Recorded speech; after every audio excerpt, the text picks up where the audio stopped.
الحمد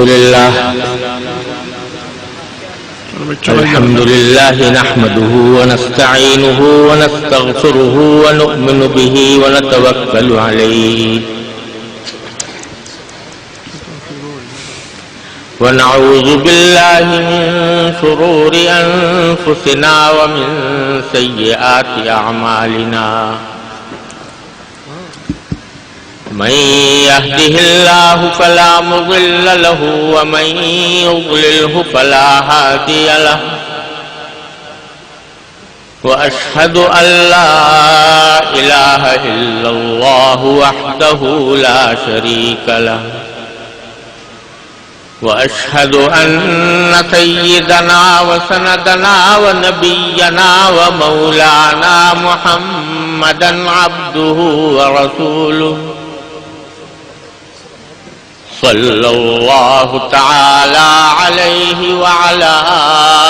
آله وأصحابه وبارك وسلم تسليما كثيرا أما بعد فأعوذ بالله من الشيطان الرجيم بسم الله الرحمن الرحيم إنما يخشى الله من عباده العلماء آمنت بالله صدق الله مولانا العظيم وصدق رسوله النبي الكريم ونحن على ذلك من الشاهدين والشاكرين والحمد لله رب العالمين. حضرات علماء کرام، میرے عزیز طالب علم ساتھیوں اور معزز حاضرین کرام، السلام علیکم ورحمۃ اللہ تعالی وبرکاتہ. یہ میرے لیے بڑی عظیم سعادت کا موقع ہے کہ آج نہ صرف پاکستان بلکہ بر صغیر اور عالم اسلام کی ایک عظیم دینی درسگاہ جامع اشرفیہ کے اس مبارک اجتماع میں اللہ تبارک و تعالی نے شرکت کی توفیق عطا فرمائی، جس میں اس مبارک درسگاہ سے پچھلے 60 سال کے دوران درس کی تکمیل کرنے والے علماء کرام کی دستار بندی کا ارادہ کیا گیا ہے. اللہ تبارک و تعالی اس مبارک اجتماع کو اس جامعہ کے لیے اور تمام دینی مدارس کے لیے اور پورے ملک و ملت کے لیے مبارک فرمائے. اللہ جل جلالہ اپنے دین کی خدمت کے لیے کسی بھی شخصیت کو، کسی بھی ادارے کو منتخب فرما لیتے ہیں، اور اس انتخاب کی بدولت اللہ تبارک و تعالی کسی شخصیت سے، کسی ادارے سے اتنا بڑا کام لے لیتے ہیں جو صدیوں کے کام پر محیط ہوتا ہے. اللہ تبارک و تعالی جس کو چاہے منتخب فرما لے. اللہ یجتبی الیہ من یشاء ویہدی الیہ من ینیب. اللہ تبارک و تعالی کے فضل و کرم سے یہ نظر آتا ہے کہ اس مبارک درسگاہ کو جس میں آج ہم اور آپ بیٹھے ہوئے ہیں، اللہ تبارک و تعالی نے اپنے دین کا فیض جاری کرنے کے لیے منتخب فرمایا. اور میرے لیے اس درسگاہ میں حاضری اس لحاظ سے بھی بڑی قابل مسرت ہے کہ اس درسگاہ میں ماضی قریب کی ایسی جگمگاتی ہوئی شخصیتیں پڑھتی اور پڑھاتی رہی ہیں جن کا آج ہم نام لے کر بھی فخر محسوس کرتے ہیں. اور یہ میرے لیے ایک اور سعادت ہے کہ الحمدللہ مجھے بھی اس مبارک دینی درسگاہ سے کچھ عرصے کے لیے استفادے کی توفیق اللہ تبارک و تعالی نے عطا فرمائی، اور میں بھی اس درسگاہ کا تھوڑے عرصے کے لیے صحیح لیکن طالب علم رہا ہوں. یہ تقریباً سن 1955 کی بات ہے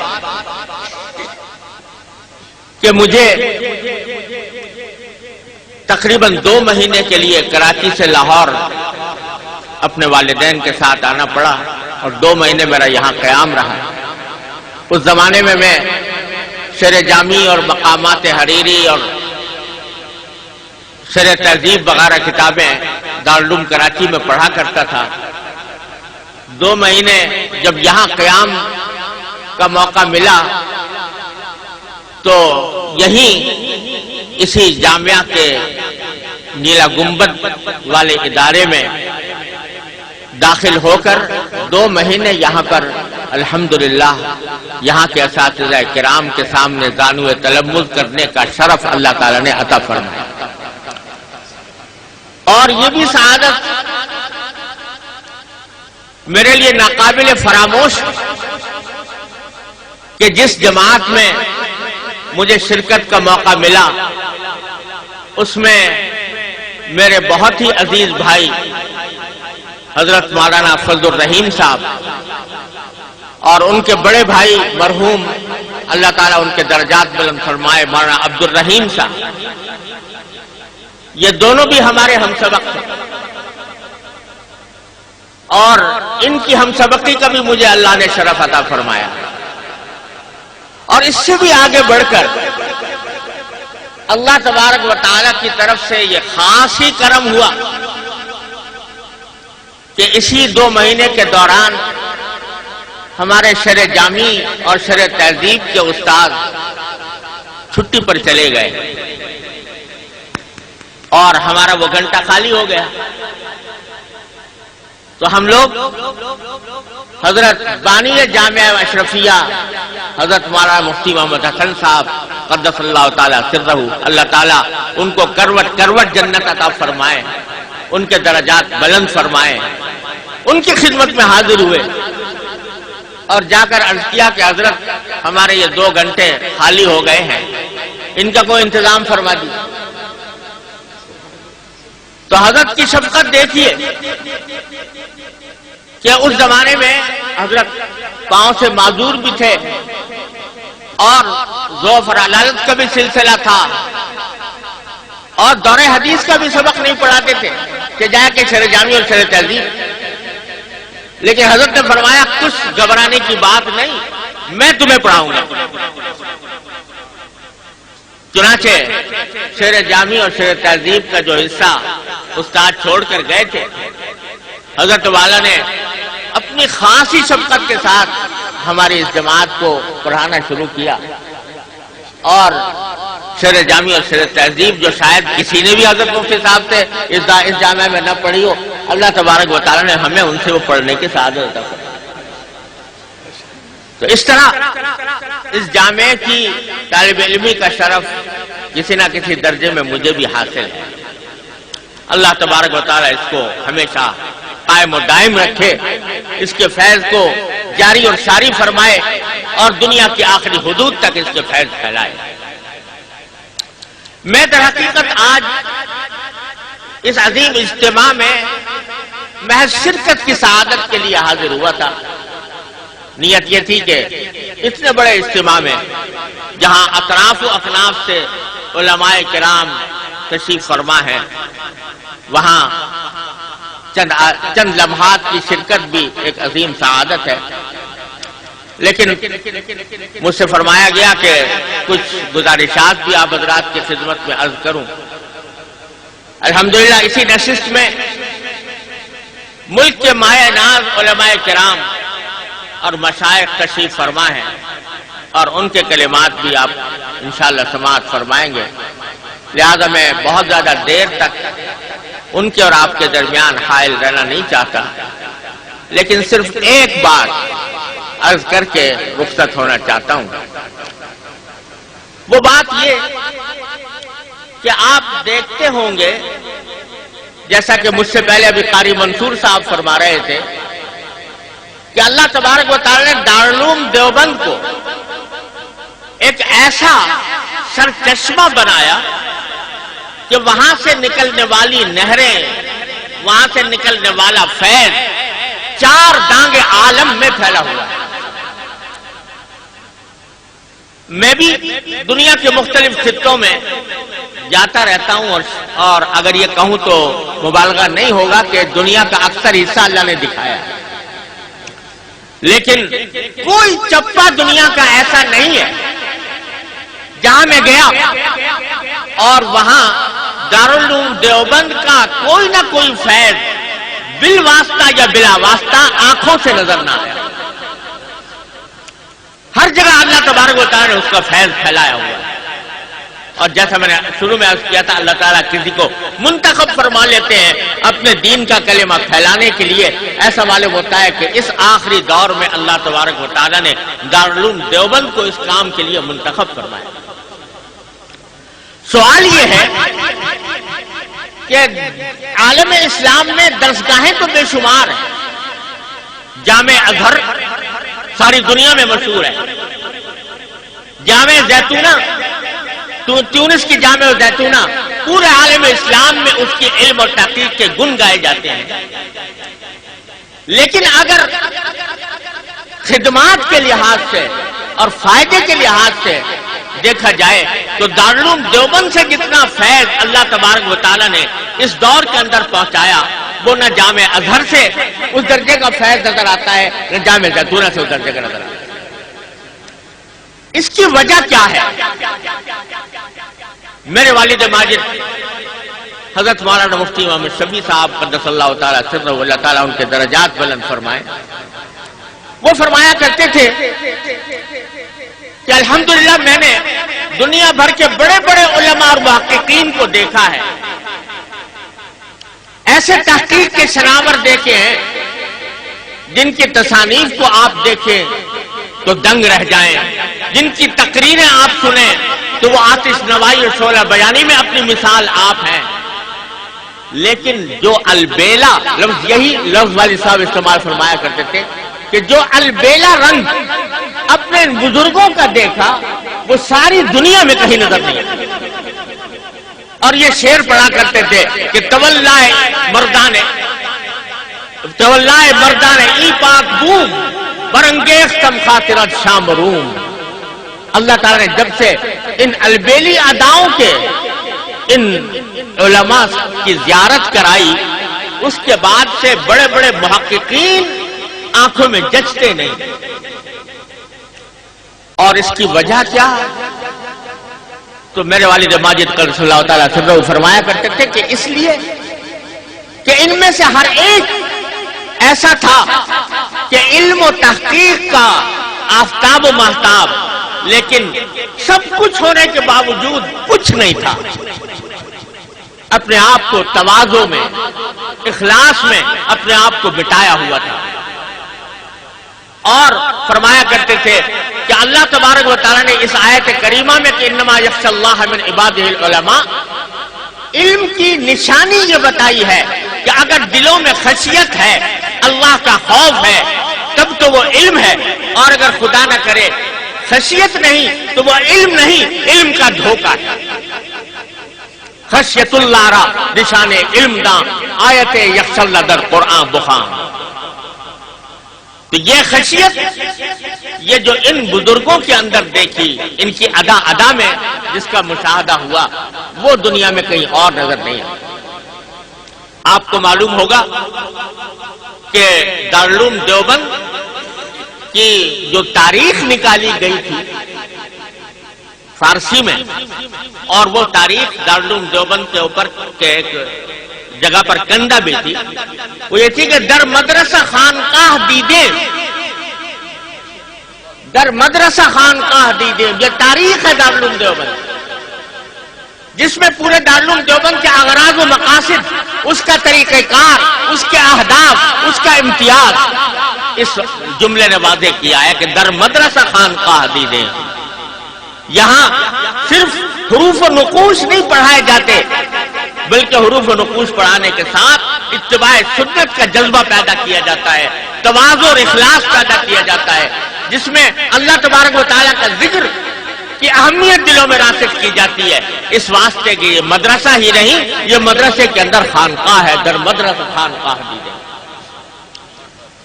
اور میرے والد ماجد، میرے دادا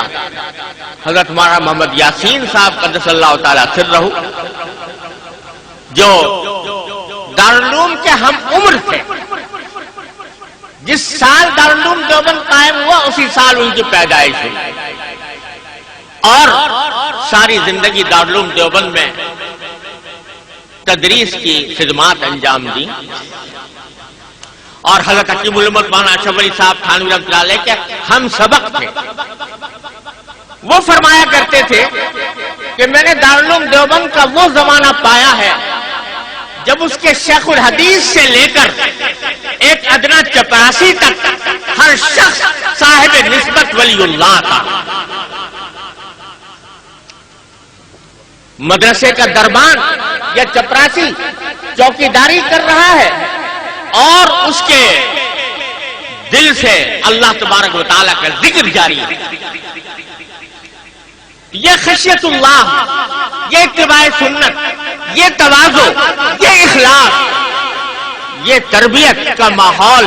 یہ تھا وہ امتیاز جس نے دارالعلوم دیوبند کو دارالعلوم دیوبند بنایا۔ میں عرض یہ کرنا چاہتا ہوں، مجھ سے پہلے قاری منصور صاحب فرما رہے تھے کہ آج آوازیں بلند ہوتی ہیں، ہم سے مطالبات کیے جاتے ہیں کہ تم اپنے مدارس کے اندر عصری علوم کیوں نہیں پڑھاتے، تمہیں عصری علوم پڑھانے چاہیے۔ یہ جملہ جو کہا جاتا ہے یہ در حقیقت بعض اوقات کلمۃ حق ارید بہا الباطل ہے۔ ہمیں اس بات سے انکار نہیں کہ ہر زمانے میں دعوت اور تبلیغ کے انداز اس زمانے کے مناسب اختیار کیے جاتے ہیں۔ ہمیں اس بات سے انکار نہیں کہ ہمیں اس بات کی ضرورت ہے کہ آج ہمارے طالب علم، ہمارے فارغ التحصیل ہونے والے طالب علم ان اسلحہ سے مسلح ہوں جن کے ذریعے وہ آج کی فکری جنگ میں دین حق کی صحیح نمائندگی کر سکے۔ ہمیں اس بات سے انکار نہیں کہ اپنے نصاب و نظام میں ہم ایسی تبدیلیاں لائیں یا ایسے اضافے کریں جس کے ذریعے ہم ایسے علماء پیدا کر سکیں جو اس دور کی نفسیات کو سمجھ کر دین کی دعوت و تبلیغ کا پیغام پیش کر سکیں۔ لیکن ہمیں جو ڈر ہے اور جس ڈر کی وجہ سے ابھی تک اس مقصد کی طرف پیش رفت میں کمی ہوئی ہے، وہ یہ کہ ہمیں علوم سے زیادہ، حروف و نقوش کے علوم سے زیادہ اپنے ان مدارس کا وہ مزاج و مذاق عزیز ہے جس کی بنا پر دارالعلوم دیوبند بنا۔ وہ مذاق جس کے واضح کرنے کے لیے در مدرسہ خانقاہ دیدیم کی تعبیر اختیار کی گئی۔ ہمیں کسی علم سے کوئی عناد نہیں، کسی علم سے کوئی دشمنی نہیں، ہم اگر کوئی علم حاصل کریں اور اس علم کو اللہ کے دین کا خادم بنائیں تو ہمیں اس پر کوئی اعتراض نہیں. ہمارے بزرگوں کا حال تو یہ تھا کہ آپ جانتے ہیں کہ درس نظامی کے اندر منطق اور فلسفہ پڑھایا گیا جس کا براہ راست دینی علوم سے کوئی تعلق نہیں تھا،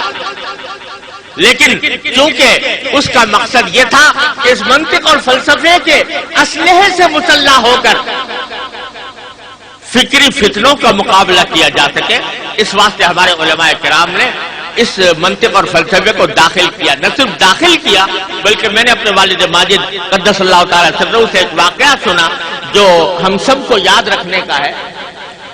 وہ یہ کہ اے حضرت شیخ الہند مولانا محمود الحسن صاحب قدس اللہ تعالی سرہ، شیخ الہند کیا، شیخ العرب و شیخ العجم، وہ دارالعلوم دیوبند کے سب سے پہلے طالب علم ہیں. وہ جب دارالعلوم دیوبند کے اندر قطبی پڑھاتے تھے، قطبی جو منطق کی کتاب ہے، تو ایک صاحب آ گئے اور آ کر انہوں نے حضرت شیخ الہند رحمۃ اللہ علیہ سے عرض کیا کہ حضرت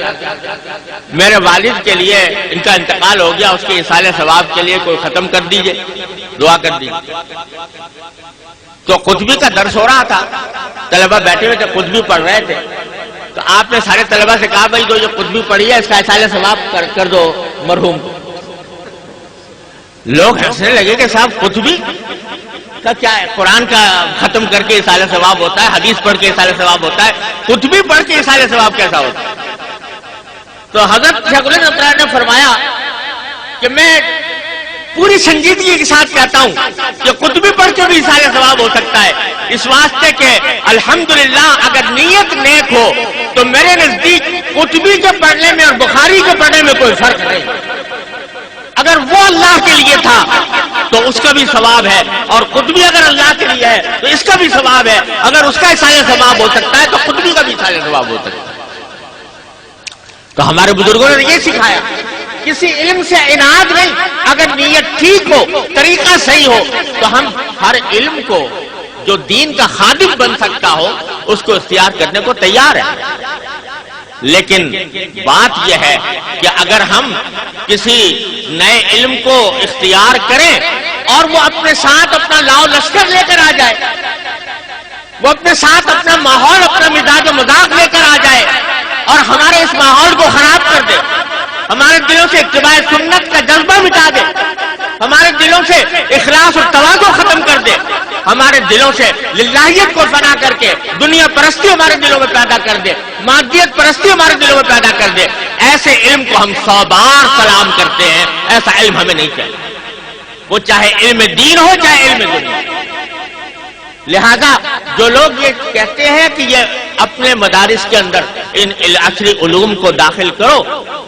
بعض اوقات ان کے پیش نظر یہ ہوتا ہے کہ در حقیقت ان کو ہمارے اس عصری علم حاصل کرنے سے دلچسپی نہیں، ان کو ہماری داڑھیوں سے نفرت ہے، ان کو ہمارے کرتوں سے نفرت ہے، ان کو ہماری ان باتوں سے نفرت ہے کہ ہم اللہ کے رسول صلی اللہ علیہ وسلم کی سنت کا کلمہ بلند کریں. اس واسطے وہ چاہتے ہیں کہ ایک مرتبہ ان کو اس راستے پر لگا دیا جائے تو اس کے بعد اتباع سنت کے راستے سے ان کا رخ موڑ دینا آسان ہو. اس نیت سے اگر یہ بات کہی جاتی ہے تو کلمۃ حق ارید بہا الباطل. لیکن الحمدللہ ہمارے ماحول میں اب یہ شعور بیدار ہو رہا ہے کہ ہم یہ چیزیں ضرور اپنے ہاتھ داخل کریں، لیکن اس طرح داخل کریں جو دین کا خادم بنے، مخدوم نہ بنے، دین کے لیے معاون ثابت ہو، دین کے معاند ثابت نہ ہو، جو ہمارے مزاج و مذاق میں تبدیلی نہ لائیں، ہمارے وضاقتہ میں تبدیلی نہ لائیں، ہمارے ماحول میں، ہمارے مسلک میں، ہمارے مشرب میں تبدیلی نہ لائیں. تو اس کے لیے ہم اس کے لیے تیار ہیں، الحمدللہ اس طرف پیش قدمی ہو رہی. اور اسی وجہ سے بعض لوگ ہمیں تانا دیتے ہیں کہ آپ بہت آہستہ رفتار سے اس طرف بڑھ رہے ہیں. تو در حقیقت اس آہستگی کی وجہ یہ ہے کہ ہم احتیاط کے ساتھ، پوری احتیاط کے ساتھ اس طرف قدم بڑھانا چاہتے ہیں. یہ نہیں چاہتے کہ ایک موہوم چیز کے حصول کے لیے اپنے موجود پونجی کو ضائع کریں. اور یہی میرا پیغام ہے ان حضرات سے جو الحمدللہ اس ضرورت کو محسوس کر کے اب بہت سے مدارس میں یہ قدیم و جدید کے آمیزش کی بات چل رہی ہے، میں ان سے سب حضرات سے یہ التجا کرنا چاہتا ہوں کہ اس کام کے اندر پوری احتیاط اور تیقظ سے کام لیں اور اس بات کا پورا لحاظ رکھیں قدم قدم پر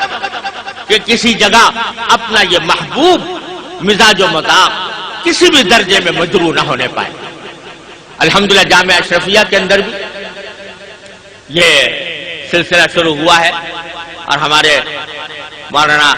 اللہ تعالیٰ عافیت کے ساتھ سلامت رکھے، مولانا عبید اللہ صاحب، مولانا عبد الرحمان صاحب، مولانا فضل الرحیم صاحب، یہ حضرات دن رات کوشاں ہیں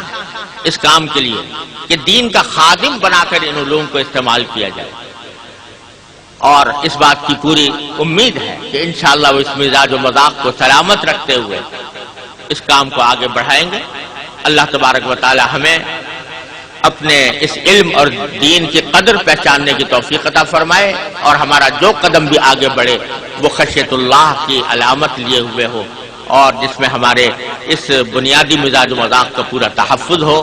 اللہ تبارک و تعالی ہمیں ان مقاصد میں کامیابی عطا فرمائے، اور اس جامعہ اشرفیہ کو اللہ تبارک و تعالی دن دونی رات چوگنی ترقیات سے نوازے، یہاں سے اللہ کے دین کے ایسے حاملین پیدا ہوں جو اس کا کلمہ سر بلند کر کے دنیا کی آخری حدود تک پہنچائیں۔ وآخر دعوانا الحمدللہ رب العالمین۔